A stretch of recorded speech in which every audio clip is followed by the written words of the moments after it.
First up, the Prime Minister kick-started his three-day tour to Thailand for the ASEAN summit with a mega diaspora event in Bangkok to chants of Modi, Modi.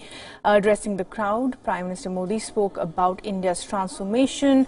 He spoke about terrorism and the close historical and cultural ties between India and Thailand.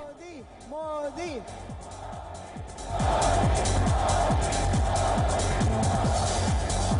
आपको हम सब की तरफ से दिल से स्वागत करते हैं। भारत माता की सवासदी प्राइम मिनिस्टर।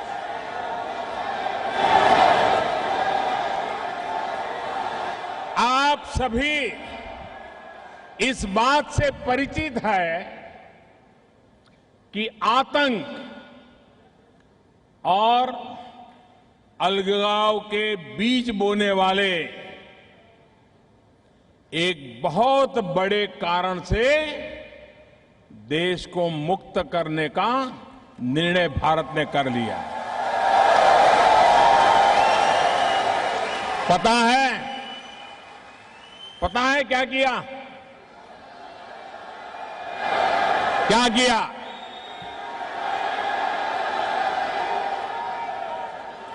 थाईलैंड में रहने वाले हर हिंदुस्तानी को पता है क्या किया।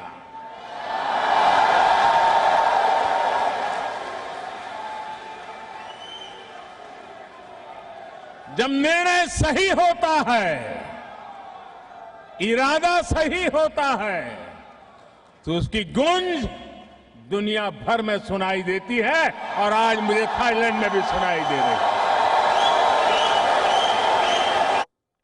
The Indian community in Bangkok organized the Swadeshi Prime Minister Modi event in close coordination with the Indian Embassy in Bangkok. The event comes after the mega Howdy Modi event in Houston in September, which attracted more than 50,000 people. Now, addressing the crowd, Prime Minister Modi also said that the government was working to make the northeast of India a gateway to Southeast Asia. हमारा focus Bharat के north east को Thailand से जोड़ने पर है। North east India को हम south east Asia के गेटवे के तौर पर डेवलप कर रहे हैं। भारत का ये हिस्सा हमारी एक्ट ईस्ट पॉलिसी और थाईलैंड की एक्ट वेस्ट पॉलिसी दोनों को ताकत देगा। Addressing the Indian diaspora, the Indian Prime Minister released a commemorative coin marking the 550th birth anniversary of Guru Nanak Dev. Prime Minister Modi also released a Thai translation of the Tamil classic Thirukkural.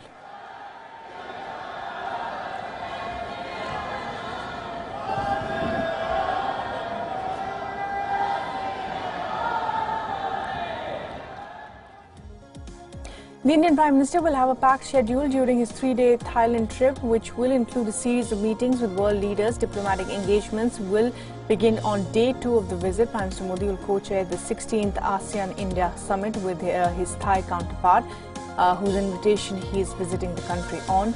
He will take part in the 14th East Asia summit later in the day before leaving for Delhi on November 4th. Meanwhile, the Regional Comprehensive Economic Partnership or RCEP deal is set to be the highlight of his visit. The RCEP, comprising 10-member ASEAN bloc and 6 other countries, India, China, Japan, South Korea, Australia and New Zealand, is touted to facilitate the creation of the biggest free trade region in the world. However, India is still engaged with the RCEP member countries to resolve some of the critical issues relating to the deal. साथियों, हमारे प्राचीन trade relations में textile की अहम भूमिका रही है। अब टूरिज्म इस कड़ी को और मजबूत कर रहा है। थाईलैंड सहित इस पूरे आसियान रीजन के साथियों के लिए भी भारत अब आकर्षक डेस्टिनेशन बनकर के उभर रहा है।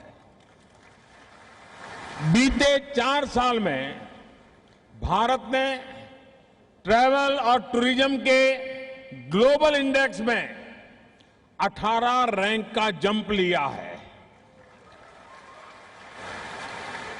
आने वाले समय में टूरिज्म के ये संबंध और मजबूत होने वाले हैं. Now, Prime Minister Modi will also meet the Chinese President Xi Jinping on the sidelines of the ASEAN summit in Bangkok. This will be the second meeting between the two leaders in 3 weeks after President Xi's visit to India earlier last month. Now, the visit comes in the backdrop of China's remarks calling India's move to bifurcate the erstwhile state of Jammu and Kashmir as null and void.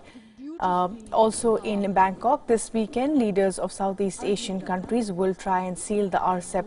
The deal is Beijing's way of cementing trade ties in Asia. If signed, the RCEP or Regional Comprehensive Economic Partnership will be the world's largest trade pact. This could comprise 30% of the global commerce and half of the world's population. The RCEP is signed, then India risks flooding its market with cheap Chinese goods. India is not against the pact, but New Delhi has also said that some critical issues regarding the RCEP are yet to be ironed out. Meanwhile, ASEAN sources have told Wion that the group is hopeful that India will sign the trade partnership pact. As economic contact. In an interview to Thai media, the Indian Prime Minister Narendra Modi underlined India's growing security and economic links with ASEAN. This as all eyes are expected to be on the 16-nation Regional Comprehensive Economic Partnership negotiations. Prime Minister Modi said, and I quote, India remains committed to a comprehensive and balanced outcome from the ongoing negotiations. We recognize the high ambitions of our partners on goods.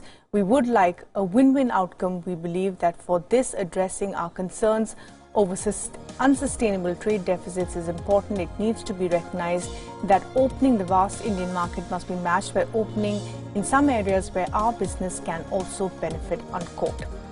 On the role of the ASEAN in India's Act East policy, Prime Minister Modi said, and I quote, ASEAN is at the core of our Act East policy. It is the only cooperative mechanism by which we have had uninterrupted summit-level dialogues for 16 years so far. India wishes to see a strong, unified and prosperous ASEAN playing a central role in the emerging dynamic of the Indo-Pacific. This is in the interest of India's prosperity and security as well. Speaking on India's global stature and its role in the world order, Prime Minister Modi said our mantra is Sabka Saath, Sabka Vikas, Sabka Vishwas, which means development for all and with the cooperation and trust of everyone. And by everyone, we mean not only our own citizens, but the whole mankind. It is said the 21st century will be Asia's century. India is prepared to contribute to the transformation in Asia and the world. So as the ASEAN Leaders Summit in Bangkok draws closer, the Indian officials are working overtime to conclude negotiations on the 25 chapters of the Regional Comprehensive Economic Partnership. This is a massive free trade agreement that could position India as a major player, but it comes with some drawbacks. Here's a full story.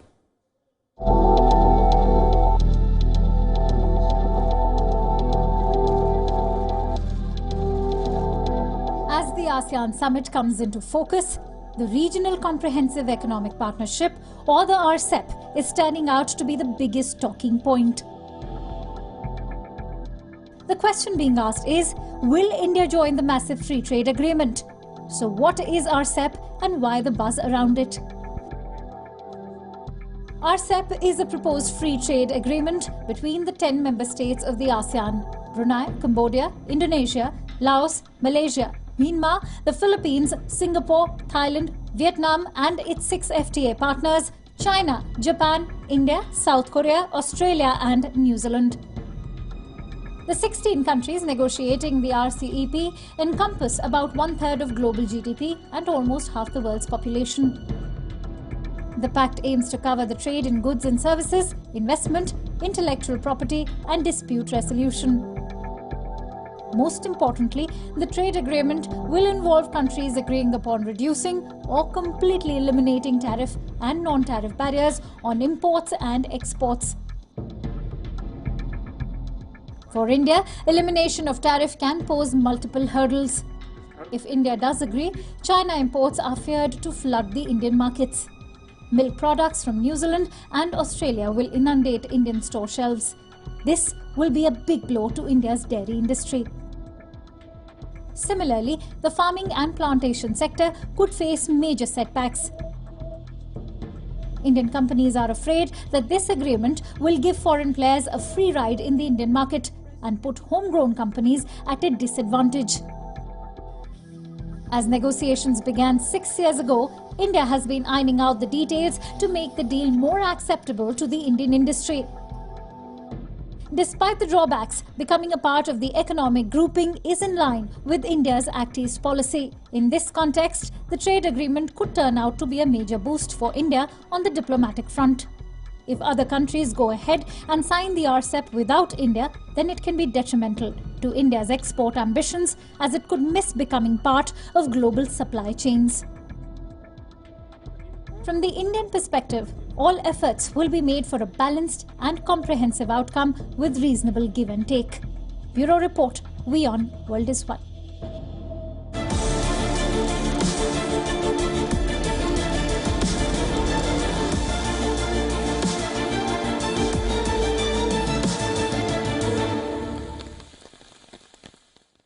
Well, it's a health emergency that happens every year, yet the government, or rather governments here in India, are yet to find a permanent solution.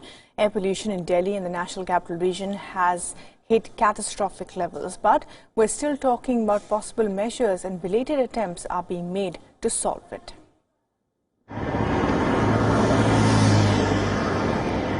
At over 800 AQI, you are in the world's most polluted city. The national capital is a gas chamber. It's an annual nightmare. The Supreme Court of India has declared a public health emergency as Delhi and its surrounding areas remain shrouded in a toxic haze for the fourth consecutive day. Now, just to give you an idea of how dire the situation is, the levels of tiny particulate matter known as PM 2.5 that enter deep inside a person's lungs are currently hovering between 350 to 800 micrograms per cubic meter in the city. This is a severe plus category. India's apex court has imposed a series of restrictions. All construction work has been halted for a week. Fireworks have been banned with little success. All outdoor school activities for children have been stopped. The Delhi government is distributing 5 million masks in schools and has ordered all schools to be shut till Tuesday. Not helped. Farmers are still burning stubble. The government's heavily subsidized happy seeder machines for clearing fields are sitting idle. The reason? Farmers don't want to spend money on the machines and the fuel to run them. Compounding the crisis is the political blame game. Who should take ownership for this absolute health crisis? The central government blames the Delhi government blames Punjab and Haryana. The result is a persistent crisis that is cutting a decade from the life of people in Delhi. Bureau Report, Beyond World is One.